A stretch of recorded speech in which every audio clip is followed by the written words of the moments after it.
यह है मुंबई का छत्रपति शिवाजी अंतर्राष्ट्रीय हवाई अड्डा। भोर सवेरे 1 बजे का समय। एक लंबी यात्रा की तैयारी के साथ मैं यहाँ पहुँचा हूँ। मुझे 5 बजे की हवाई जहाज से तंजानिया जाना है। यह मुंबई हवाई अड्डे की सबसे नई अंतर्राष्ट्रीय टर्मिनल 2 है। शंकाहीन यह कह सकते हैं कि छत्रपति शिवाजी हवाई अड्डा आज दुनिया के बेहतरीन हवाई अड्डों में से एक है। अभी मैं इथियोपियन एयरलाइंस के हवाई जहाज के अंदर बैठा हूँ। कोच्चि से कल शाम को उड़ान भरे विमान से आधी रात के करीब मुंबई पहुंचा। मुंबई से सवेरे 5 बजे के विमान से इथियोपिया के अदीस अबाबा पहुंचूंगा। वहां से जहाज बदलकर तंजानिया के दार ए सलाम पहुंचना है। वहां से घरेलू विमान में यात्रा करके अरुशा शहर के लिए रवाना होऊंगा। वहां नजदीक के मनियारा झील, गोरंगोरो, किलिमंजारो पर्वत आदि के अलावा दार ए सलाम, ज़ांज़ीबार द्वीप के भी दौरा करके लौट आऊंगा। लंबे समय के उनींदापन के बाद जब खिड़की से बाहर देखा तो इथियोपिया की काली मिट्टी नजर आई। नीचे खेत, घास के मैदान, उसके बीच में छोटी छोटी बिंदियों के रूप में मकानों के छत नजर आ रहे हैं जो कि टिन के बने हैं।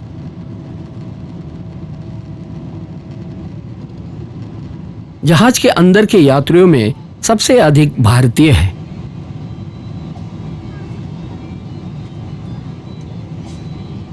यह घोषणा हुई कि जहाज इथियोपिया की राजधानी अदीस अबाबा के नजदीक पहुंच चुका है।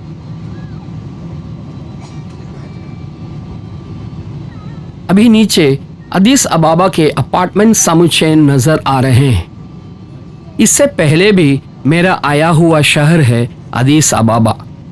इथियोपिया के नज़ारे को मैंने एक टीवी कार्यक्रम के लिए चित्रित भी किया था। इसके बावजूद एक बार फिर से आने के लिए मन को ललचाने वाला देश है यह।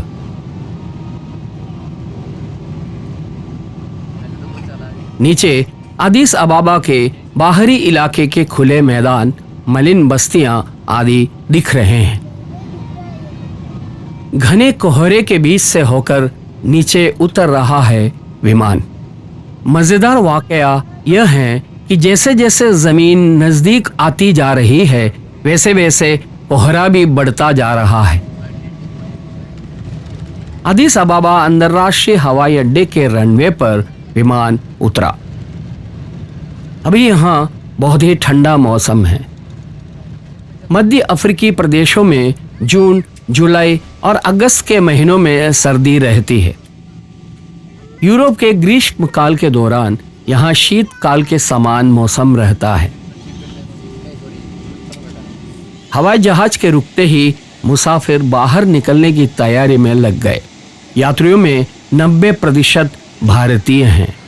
बहुतायत की संख्या में भारतीय अफ्रीकी देशों में नौकरी करते हुए जीवन बसर कर रहे हैं। उनमें अधिक संख्या उत्तर भारतीयों की है। इथियोपियन एयरलाइंस और दक्षिण अफ्रीकन एयरलाइंस मुंबई से नित्य के प्रति विमान सेवा उपलब्ध करा रहे हैं। इस समय किसी अफ्रीकी देश में इतनी सर्दी की मैंने उम्मीद नहीं की थी। बाहर निकलने पर बहुत सर्दी महसूस हुई। अफ्रीका के मौसम से संबंधित मेरे आकलन गलत निकले। इथियोपियन एयरलाइंस के अधीन विशाल विमानों सहित जहाज़ों का एक बहुत बड़ा बेड़ा है। अनेकों बड़े विमानों की एक श्रृंखला के साथ इथियोपियन एयरलाइंस ने एक आधुनिक एयरलाइंस कंपनी का रूप धारण कर लिया है। आज इथियोपियन एयरलाइंस अफ्रीका के सबसे बड़े एयरलाइंस कंपनियों में से एक है। बस टर्मिनल इमारत के नजदीक पहुंचकर रुकी। अन्य सवारियों के साथ मैं भी नीचे उतर रहा हूं। मात्र इथियोपियन एयरलाइंस ने ही नहीं बल्कि अदीस अबाबा अंतर्राष्ट्रीय हवाई अड्डे ने भी मुझे अचंभित कर दिया है। इथियोपिया नाम सुनते ही हमारे मन में गरीबी की छवियां चित्रित होने लगती है। उन छवियों से किसी भी प्रकार से मेल न खाने वाला हवाई अड्डा हमें यहाँ दिखाई दे रहा है। यहाँ अभी 8 ही बजा है। 10:30 बजे ही मेरा अगला विमान यहाँ से उड़ान भरेगा। प्रत्येक हवाई अड्डे पर पारगमन की नियमित सुरक्षा जांच होती है। यह हवाई अड्डा इथियोपियन एयरलाइंस का मुख्यालय है। यह है दरहम हवाई अड्डा। अफ्रीका के सभी प्रमुख देशों के बीच इथियोपियन एयरलाइंस के वायुयान उड़ान भरते हैं। इसके अलावा यूरोप और एशिया के देशों में भी इनकी सेवाएं उपलब्ध हैं। हवाई अड्डे की एक तरफ कर मुक्त दुकानें हैं। ये इथियोपियाई महिलाओं के पारंपरिक वस्त्र हैं। इस प्रकार के वस्त्र पहने हुए इथियोपियाई नृत्य देखे हैं मैंने। चमड़े के जैकेट, जूते, बैग आदि बेचने के लिए रखे हुए हैं। मैं काफी देर तक हवाई अड्डे में इधर उधर घूमता रहा। दार एस सलाम जाने वाले जहाज के बारे में कोई भी जानकारी किसी भी डिजिटल बोर्ड पर नहीं दी गई है। बाहर पूरे अहाते में इथियोपियन एयरलाइंस के विशाल वायुयान खड़े हैं। 400 मुसाफिरों को ले जा सकने की क्षमता वाले हवाई जहाज। इथियोपियन एयरलाइंस के इस कदर तरक्की की जानकारी मुझे बिल्कुल भी नहीं थी। वर्तमान में इनके 800 विमान उड़ान की सेवा में लगाए हुए हैं। इथियोपियन एयरलाइंस ने जबरदस्त विकास का इतिहास रचा है। इथियोपिया के एकीकरण के समय 1940 के दशक में सम्राट हैले सेलासी प्रथम ने देश के स्वामित्व में एक एयरलाइंस कंपनी की नींव डालने के प्रयास शुरू कर दिए थे। उसके लिए उन्होंने अमेरिका और ब्रिटेन से सहायता मांगी। उसके अनुसार 21 दिसंबर 1945 को अमेरिका की सहायता से इथियोपियन एयरलाइंस का शुभारंभ हुआ। उस समय केवल 5 लक्षणद्रव्य स्थानों की ओर की विमान सेवा ही उपलब्ध थी। इथियोपियन एयरलाइंस ने 1947 में बंबई की ओर उड़ान भरना शुरू कर दिया था। सविशेषता यह थी कि इथियोपिया के गरीबी में डूबने के दौरान भी इथियोपियन एयरलाइंस विकास कर रहा था। वर्ष 2000 के बाद के इथियोपियन एयरलाइंस का विकास दर बहुत तेज था। अफ्रीका के अन्य देशों की सरकार के अधीन वाले एयरलाइंस में कुछ नुकसान पर चल रहे हैं और कुछ बेच दिए गए हैं। इसके बावजूद इथियोपियन एयरलाइंस के विकास की ओर बढ़ते रहना उसकी व्यावसायिकता को दर्शाता है। आज 83 लक्षणद्रव्य स्थानों की ओर इथियोपियाई एयरलाइंस के विमान उड़ान भरते हैं। मैं अभी दार एस सलाम की ओर उड़ान भरने के लिए तैयार खड़े विमान के अंदर हूँ। कई यात्री ऊनी कपड़े ओढ़े शरीर ढके सो रहे हैं। कल रात को मुंबई से रवाना हुए किसी भी यात्री ने एक आंख नहीं झपकी होगी। मुंबई का हवाई अड्डा बहुत अच्छा है, तो भी जांच के लिए कतार में घंटों खड़े रहकर यात्री परेशान हो जाते हैं। वहाँ 2 से 3 घंटे तक कतार में खड़े रहना पड़ता है। उसका एक कारण वहाँ पर्याप्त मात्रा में कर्मचारियों के नहीं होना बताया जाता है। विमान अपनी जगह से चलना शुरू हुआ। तंजानिया की उड़ान के बीच थोड़ी झपकी अवश्य लेनी है। अदीस अबाबा से दार एस सलाम की ओर की यात्रा पथ स्क्रीन पर। लगभग 1650 किलोमीटर की उड़ान अभी बाकी है। 3 घंटे की आकाश यात्रा। इथियोपिया से उड़कर केन्या के ऊपर से होते हुए विमान तंजानिया पहुंचेगा। अदीस अबाबा हवाई अड्डे के विस्तार का काम अभी भी जारी है। चीनी सरकार की अधीनता वाली कंपनियों ने इस काम की जिम्मेदारी ले रखी है। विमान के रनवे से ऊपर उठते ही वह कोहरे से घिरा हुआ नजर आने लगा। मुझे जो सीट मिली है वह जहाज के पंख के ठीक ऊपर होने की वजह से बाहर के दृश्यों को विस्तार से शूट नहीं कर पा रहा हूँ। दृश्य के आधे भाग पर पंख फैला हुआ है। अदीस अबाबा हवाई अड्डे के ऊपर पहुंचकर एक चक्कर काटने के बाद वायुयान दक्षिण दिशा की ओर उड़ने लगा। सीट के सामने के स्क्रीन पर यात्रा पथ स्पष्ट दिख रहा है। नैरोबी, एंटाबे, बुजुम्बुरा, जुबा आदि शहरों के लिए अदीस अबाबा से विमान सेवाएं उपलब्ध हैं। स्थानीय समय 11 बजा है। स्क्रीन पर सिनेमा, कार्टून आदि भी देखे जा सकते हैं, लेकिन विमान का यात्रा पथ और दूसरी अन्य जानकारियां प्राप्त करना ही मुझे अधिक पसंद है। नक्शे के दृश्य और खिड़की के बाहर नजर आने वाले प्रकृति के दृश्य की तुलना करके देखना मजेदार काम है। भूमि पर अस्तित्व रखने वाले पहाड़, झील, समुद्री तट आदि को नक्शे के साथ मिलान करके उनके बारे में और अधिक जानकारियां प्राप्त की जा सकती है। मेरे सहयात्रियों में कई लोग कंबल ओढ़े सो रहे हैं। बहुत कम लोग ही स्क्रीन पर सिनेमा आदि में रुचि ले रहे हैं। पूरे वातावरण पर बादल छाया हुआ है। वह मुझे कुछ आशंकित भी कर रहा है। आगे के दिनों में भी इसी तरह बादल छाए रहे तो तंजानिया की मेरी यात्रा, फिल्मांकन आदि सब कुछ संकट में पड़ जाएंगे। यात्रा पर निकलने से पहले मैंने इंटरनेट पर तंजानिया के मौसम की जानकारी ली थी। तब यही जानकारी मिली थी कि वहाँ का मौसम साफ है। अभी नीचे बिखरे पड़े कागज के छोटे छोटे टुकड़ों की तरह मकानों के हजारों छत नजर आ रहे हैं। तंजानिया की वाणिज्यिक राजधानी दार एस सलाम में ही ये सब दिख रहे हैं। विमान के उस नगर में उतरने की घोषणा हुई।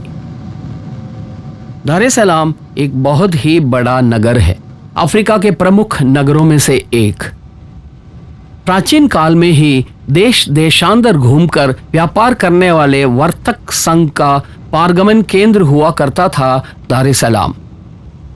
अरबी और पश्चिमी देशों के निवासियों के द्वारा एक प्रमुख व्यापारिक केंद्र के रूप में उभरा हुआ प्रदेश। दार एस सलाम के बाहरी प्रदेश में स्थित द्वीप ज़ांज़ीबर 15वीं शताब्दी में ही एक बहुत बड़े व्यापारिक केंद्र के रूप में विकसित हो गया था। समय अभी 1 बजा है। 12 बजे ही विमान में दोपहर के भोजन परोस दिए गए थे। दार एस सलाम के बाहरी गांव और छोटे शहर नीचे दिखाई दे रहे हैं। अफ्रीकी जमीन इस प्रकार ऊपर से देखने पर अधिक सुंदर नहीं दिखती है। अभी दिखने वाले ये प्रदेश प्रकृति के अद्भुत कारनामे, बड़े इतिहास और जनजातीय संस्कृति से भरपूर हैं। विभिन्न प्रकारों के सुधारों के दौर से गुजरकर उनसे प्राप्त अनुभवों के आधार पर जीने वाले मनुष्य समूह है आज तंजानिया में। उनमें मुसलमान, ईसाई, परंपरागत आदिवासी रीति रिवाजों के पालन करने वाले आदि शामिल हैं। किसी खास मजहब के होने से परे यहाँ की जनता में अफ्रीका के निवासी होने की गरिमा अधिक भरी है। नीचे लंबा चौड़ा फैला हुआ दार एस सलाम नगर 19वीं शताब्दी तक एक छोटा मछुआरों का गांव हुआ करता था। यहाँ 1886 में ज़ांज़ीबार के सुल्तान मजीद बिन सईद ने उसे एक शहर में बदलकर दार एस सलाम नाम दिया था। वायुयान दार एस सलाम के जूलियस नेरेरे अंतर्राष्ट्रीय हवाई अड्डे के रनवे पर उतरा। तंजानिया के प्रथम राष्ट्रपति थे जूलियस नेरेरे। उन्हीं का नाम हवाई अड्डे को दिया गया है। मैं विमान से बाहर निकल रहा हूँ। आज मैं दार एस सलाम की प्राकृतिक सुंदरता की ओर जाने की पहल नहीं करूँगा। यहाँ उतरकर मुझे एक घरेलू हवाई जहाज से आगे की यात्रा जारी रखनी है। दार एस सलाम को मिलाकर अफ्रीका के किसी भी नगर के हवाई अड्डे पर उतरने पर वहाँ के अधिकारीगण मुख्य रूप से यही प्रश्न पूछते हैं कि पीले बुखार का टीका लगवाया है कि नहीं। अब प्रवासन की मंजूरी मिलने पर मैं हवाई अड्डे से बाहर निकला। अब मुझे घरेलू हवाई अड्डे जाना है। यह मुझे वहां ले जाने के लिए तैयार है। इसका नाम गॉडलव है। यहाँ का एक टैक्सी ड्राइवर है गॉडलव। अंतर्राष्ट्रीय हवाई अड्डे से घरेलू हवाई अड्डे तक जाने के लिए कोई सेवा वाहन उपलब्ध नहीं है। टैक्सी करने के अलावा और कोई चारा भी नहीं है। टर्मिनल की छत एकेशिया पेड़ के आकार की है। 1980 के दशक में निर्मित हवाई अड्डा है यह। नीदरलैंड के रॉयल बाम ग्रुप के नेतृत्व में बड़े पैमाने पर विकास के काम चल रहे हैं यहाँ। गॉटलाव मुझे अपनी कार की तरफ ले जा रहा है। इस प्रकार के कहीं विचित्र अंग्रेजी नाम नई पीढ़ी के अफ्रीकियों में देखने और सुनने को मिलते हैं। गॉटलाव की गाड़ी अच्छी है। उसमें सवार होकर हमारी यात्रा आरंभ हुई। गॉटलाव ने मुझसे $30 की मांग की है। मुझे मालूम है कि उसकी मांग कुछ ज्यादा है। देखिए कितने खतरनाक तरीके से वह गाड़ी को आगे बढ़ा रहा है। जूलियस नेरेरे हवाई अड्डा भूमि के एक बहुत विस्तृत क्षेत्र पर फैला हुआ है। घरेलू हवाई अड्डे से एक विमान में मुझे अरुशा नामक स्थल पर जाना है। तंजानिया की उत्तर दिशा में स्थित एक शहर है अरुशा। अरुशा से कुछ दूर और यात्रा करने पर केन्या की सीमा पर पहुंचा जा सकता है। प्रसिद्ध मेरू पर्वत की घाटी में स्थित शहर है अरुशा। यह एक ऐतिहासिक क्षेत्र है। मेरे हिसाब से आज शाम तक अरुशा पहुंच जाऊंगा। यह है घरेलू विमानों का हवाई अड्डा।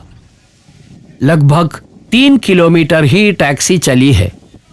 इस छोटी यात्रा के लिए ड्राइवर ने मुझसे 1800 के करीब रुपये लिए हैं। मैं ईश्वर का प्रेम की गाड़ी से बाहर निकला। पहले अंतर्राष्ट्रीय टर्मिनल यही हुआ करता था। यह है check in counter. Check in करने पर मुझे कागज का एक छोटा सा टुकड़ा दिया गया। सीट नंबर पूछने पर कहा गया कि जहां मर्जी हो वहां बैठ सकते हैं। इमारत के गलियारे में निकलकर खड़े होने पर बाहर कुछ छोटे विमान इधर उधर पड़े दिख रहे हैं। मैं अचंभित था। इस तरह के एक छोटे विमान में मुझे अरुशा जाना होगा। अलग अलग गुट में बंटकर यात्री विमान की ओर जाते हुए दिख रहे हैं। खिलौने जैसे सेस्ना विमान। इस तरह के विमान में मुझे अब 2 घंटे की यात्रा करनी होगी। बड़े विमान कहीं दिख नहीं रहे हैं, केवल एक इंजन वाला छोटा विमान। मेरे अंदर एक छोटी सी आशंका पैदा हो रही है। आशंका यह है कि कहीं अफ्रीका के जंगल में आज रात बिताने की नौबत तो नहीं आएगी। उजाड़ अफ्रीकी जंगल के ऊपर से होकर ही इन विमानों को उड़ान जो भरनी है। कई एयरलाइंस कंपनियां यहां से घरेलू विमान सेवा मुहैया करा रही हैं। ऑरिक एयर नामक एयरलाइंस के विमान में मैंने टिकट बुक कराई है। कुछ लोग जाकर विमान में सवार हो रहे हैं।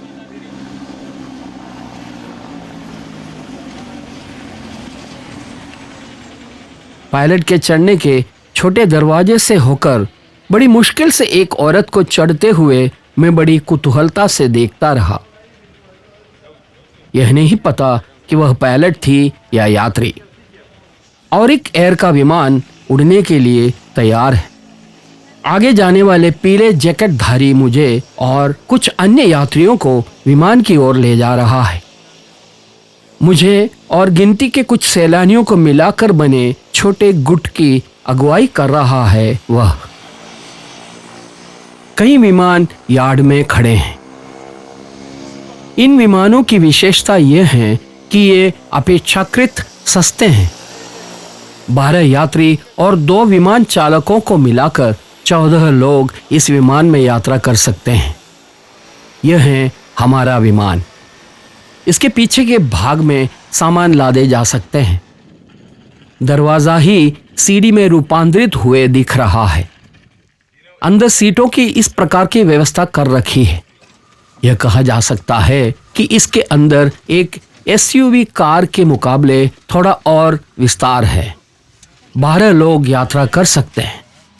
मैं एक खिड़की वाली सीट पर जाकर बैठा। बाहर और भी विमान खड़े हैं। जैकेट पहनकर घूमने वाले पायलट होंगे।